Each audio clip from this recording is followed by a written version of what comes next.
Welcome to CivilNet. We have a very special guest joining us from Berlin, Germany. She is the award-winning artistic director of the Maxim Gorki Theater in Berlin. Her name is Shermin Langhoff. Shermin, thank you for joining us. Hello, hi. We asked you to join our program to talk about something that you have initiated as the artistic director of the theater. If I'm not mistaken, it's going to take place over the course of 40 days. And it's called It Snows in April. Please tell us, if you will, what the program is about and why you felt it was important to embark on this journey. Yeah, I mean, the program is about the Armenian Genocide and 100 years later to bring stories together that we missed to hear, that are a lack, especially in Germany, where the topic is not reflected that much, not in school as well as in politics and as well as in arts. And beside the moment that like the symbolic date of the beginning of the deportations and the mass murders and the genocide was the 24th April, where 200 intellectuals, artists, journalists, and thinking people were the first, is also, let's call it a duty to go further. And I think that also in the last 100 years, there were a lot of, especially in the diaspora, intellectuals who hold the remembering the memory alive, and who also kept to narrate and to write and to tell the stories. And so for me, it was important, knowing this lack, to bring people together who could tell us not only to memorize, which is important in this year, especially also to me, emotional, but also to think further in terms of human rights today, in terms of economic and geopolitical interests today, and to think about the future. Shermin, you said something, you said it's very emotional for you, and I think that it's important for our guests to know that your heritage comes from Turkey. You were born in Turkey and you moved to Germany when you were a young girl. So as somebody, the bearer of that heritage, is that why it was emotional for you? Yes, of course. I mean, meanwhile, I grew up with a communist aunt, and it was very early that I heard about the genocide, and without a denial of my family. But then later on, it was Hrant Dink's assassination, which gave me a duty to do something and to bring it into my culture praxis and into my art productions. And that's what I did since 2007 in Hebel Theater first, then in Ballhaus Naunien Street here in Berlin, smaller theaters. So it is a work which started in 2007 practically, but of course the knowledge of it and the feelings for incredible, unimaginable catastrophe were there before.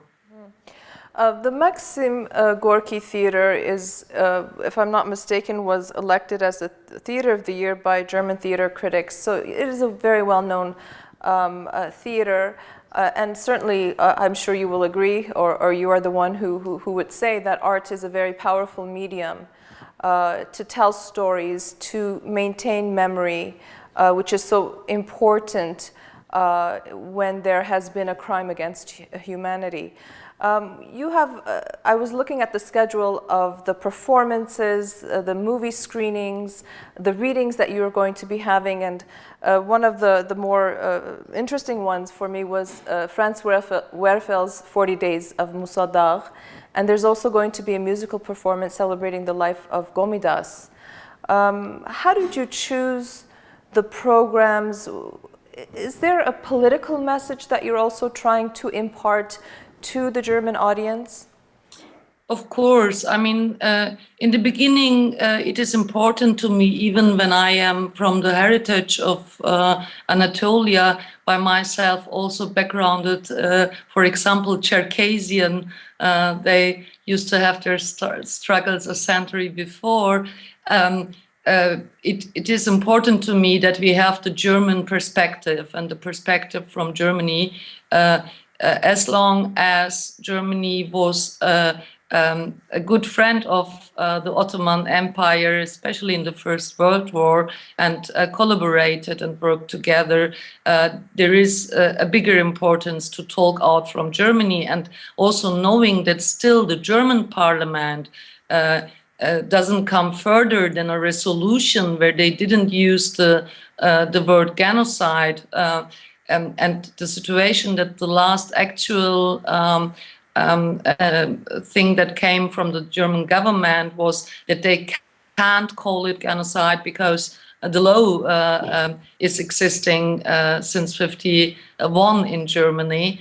So even the last answer of the German government, when they were asked by the leftist, was that they can't call it a genocide on one hand, and that this is the issue between Armenia and Turkey, and is not an issue of Germany. I mean, so this is really absurd, and so there are enough reasons beside that. You talked about Franz Werfel and Musa Dagh, and Franz Werfel books, it was not Musa Dagh, get burned just the corner here at the August Bebel-Platz, and there is a connection, of course, in terms of the Armenian genocide was a kind of prologue also for the Shoah, in terms of that there are a few links to the politics of the Nazis afterwards, when Hitler used Enver Pasha as an argumentation in 1924 in Munich, or when he said 1939 at Obersalzberg, who's reminding the Armenian genocide today before he went to Poland. So there are a lot of links to Germany, which make us responsible as artists who are digging in the dirt also of history, and who can take history personal, especially as the Maxim Gorki Theater, because of our landscape here also. We are in the middle of Berlin, between Angela Merkel's house and the German Historic Museum, and all these places here are really contaminated with questions of human rights and of politics. Yeah, it's a fascinating thing that you're saying, because we have this discussion often about the role and responsibility of artists as advocates, and certainly you seem to be on the forefront of that genre of artists who does want to make social change, political change, or impact.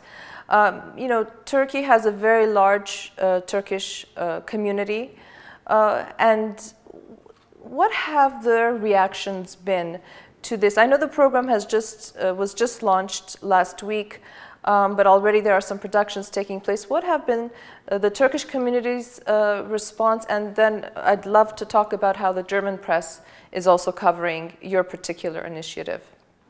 Of course. I mean, in Milma, we have to say the opening, which was Saturday, where also Haro Tekmanyan held the keynote, which was really incredible, good and received by the audience. Most of the parliamentarians who visited the premiere were Turkish backgrounded. So Cem Özdemir was there from the Green Party. He's going to have a speech on 24th April here in the parliament also about the genocide. Azize Tank from leftist party both federal parliamentarians were here. So a lot intellectuals, mostly leftist intellectuals living in Berlin, Turkish backgrounded and Kurdish backgrounded, a few of them also working on the topic were here. Beside that, from the official Turkish representatives, we didn't hear anything. Also not yet from exciting collaborationships like German, Turkish, Azerbaijani friendship clubs and things like that. Usually they have always the same letters sending when somebody is doing any program on genocide or any discussion. So mostly they say, okay, it's not for sure that it's a genocide, it's discussed. And the other thing is then that they say, you're working with the Armenian lobby. I have to say, I didn't know anybody before. But it doesn't happen anything till now. We didn't receive any critics or something else. Sometimes ignoring is also a method in politics and in diplomatics, how we know it from the cut of Fatih Akın and the response in Turkey and Turkish community. It was ignored a lot. I worked also with Fatih for a long time. So, and at the end, I have to say, yeah, arts is a practice for me for a change and has to do with society. And of course, also the form, the aesthetics are political, and not only the topics and what you tell. But I think, of course, if art wouldn't deal with the questions of humanity and of the society, I wouldn't know whether it should be financed by the society. So we are a state theater. We are doing programs that are dealing with conflict zones in Berlin and abroad. And I am very hopeful that more dialogues are possible today. Also when we close lacks of knowledge, when people know what happened, and when they met a lot of people who are telling their personal stories also. That's what we are going to do, 44 days long, a passion we call it, and the Easter fest long, which will bring in about 4 days more than 40 voices of Armenian, especially Armenian voices, arts voices, but also journalists and researchers together. And we are really happy and we are proud that we can do this program with all these artists. And we had a lot of support from people like Arsine Khanyan from Canada. Also Serge Tankian was in touch with us. I am a fan of System of a Down, so it was a big thing for us also to get in contact with him. Osman Kavala from the Anatolian Foundation in Istanbul supported us.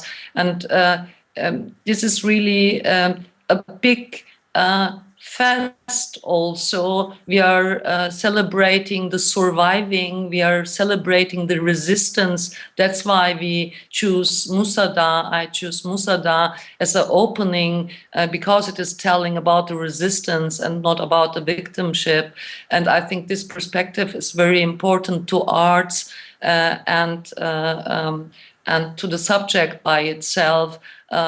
That we humans, not only Armenians, we artists survived that and are telling the stories today and are doing the musics today, and we will go further than this. This is very important to me, not to stuck in the old ideologic discourses. There is no question for me whether it was one or it was not. This is the base. We have to go not to re-question the genocide, and then we can go further to talk about details, to exchange. And Germany is playing a role in all these matters.